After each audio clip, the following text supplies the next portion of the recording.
Okay, so hear me out, alright? I don't want this to just be another hype video for BG3 since, man, they build some crazy expectations for the game that it can probably never live up to. And I think as we go through this video, you'll see that I'm definitely not exempt from that. What I want to do with this video is, one, introduce myself. Hey, I'm Seb, and welcome to the channel. I cover cool stuff about RPGs, character fantasies, build ideas, and, you know, obligatory YouTube stuff, like, subscribe, etc. And two, I wanted to explain why I think BG3 is going to be an awesome game to start for my YouTube journey. So why am I excited for the game? Now, let me just be real with you all. When I first bought Baldur's Gate 3 during its early access phase, I had some pretty wild expectations. And yeah, I mean, I get it. We often build up these grand visions of what the game will be like, and sometimes those expectations are just too high. And that's what happened to me with BG3.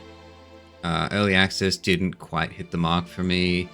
The dice rolling system was like super unforgiving at the start. The companions were a tough crowd to be around, and like the combat was crazy. It was no walk in the park, if I recall correctly. And I mean, a few other things. I was just like, this game is not doing it for me. And that left, I left early access feeling a little bit disappointed or disenchanted with the game. I had hoped it would be a whole lot more than it was, and those unrealistic expectations that I had ruined that experience for me. I put the game down and I didn't touch it for a long time. After revisiting the game about halfway through its early access cycle, somewhere around like, I think it was like patch 6 or 7, I probably couldn't say, I don't know, honestly, I've forgotten. But the game had significantly improved, and it wasn't there yet, but I still had some gripes with the game, but my god, it had improved so much. And what I had in disappointment at the beginning was fairly, like, it was gone. I could see straight away that this game was going to be awesome fun. The character build options were really starting to show, the cinematics were in there, and it was obviously just a completely different experience.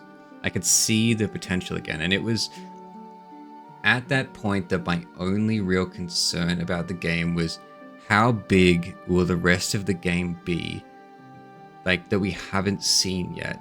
Will the world be big enough to really explore character build diversity?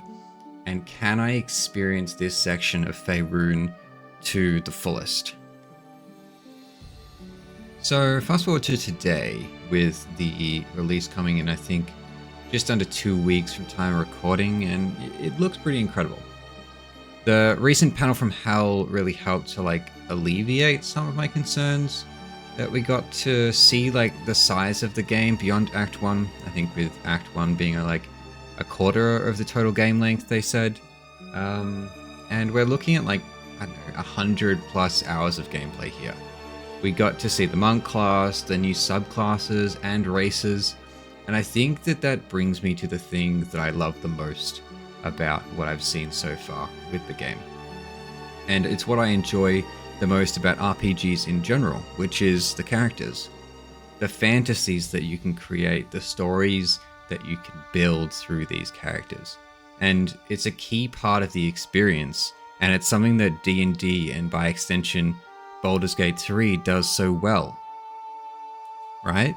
So you're exploring this world, but it's not just the fact that you're exploring this world, it's who you're exploring the world as. And I think it's important while you're playing the game, at least for your first playthrough. Well, I mean, it depends how important it is to you. Everyone plays games differently. But for me, the reason I'm excited about the game is the fact that I can create a character and I can create a build around this idea, this thematic idea of a character. Be it, as you've seen in some of my videos, like the bard who sold their soul to the devil for musical talent, or the barbarian paladin who gives into a frenzy every time they fight because they're so angry about the injustices of the world. And you can really embody that character due to all the options available to you and all the permutations. It's things like that that really make the game more appealing to me. And I think it's one of the big pillars as to why I'm going to enjoy the game. So I think another big thing is definitely the world. The world that BG3 takes place in, the Forgotten Realms, and the locations that we will be exploring, they're next level, right? We have seen a lot of these places before in like concept art or in inventory online based around D&D, and you may have even seen some of these things online that you didn't know were D&D related. But I think the incredible thing here is what Larian is doing. They're bringing that space and that world into a next-gen video game medium, which is so much more immersive and so much more fluid in a lot of ways. You find yourself just being able to sink into the world and just experience it in a completely different manner. And I think that is such an incredible way of being part of this, like, massive multiverse. This is definitely not the first D&D based video game. Like, even recently we've had a few, I think, like Solasta, for example. However, the levels that Larian is able to reach graphically, it's just not on the same level. Like, I enjoyed Solasta, and I'm not under any illusions that BG3 is the best graphics ever in video games, and I really shouldn't be comparing the two of them based on, you know, budgets and team sizes. However, it has to be said that Larian has created something beautiful, and it's going to be an incredible game. Just bouncing back to characters again here, and I'm really looking forward to doing playthroughs with the origin characters, which, I mean, it's surprising to me. They all seem to have really interesting backstories, and I'm almost reluctant to play through the game with those characters in my party. Like, I will miss out experiencing their stories firsthand. It will be as a third-party custom character, which is a shame, but hey, it's fine. Speaking of which, I'm still unsure who I want to do my first playthrough as. I really want it to be a bard, but I kind of want to be good for my first playthrough, and I want to make an evil bard for my build videos, so who knows.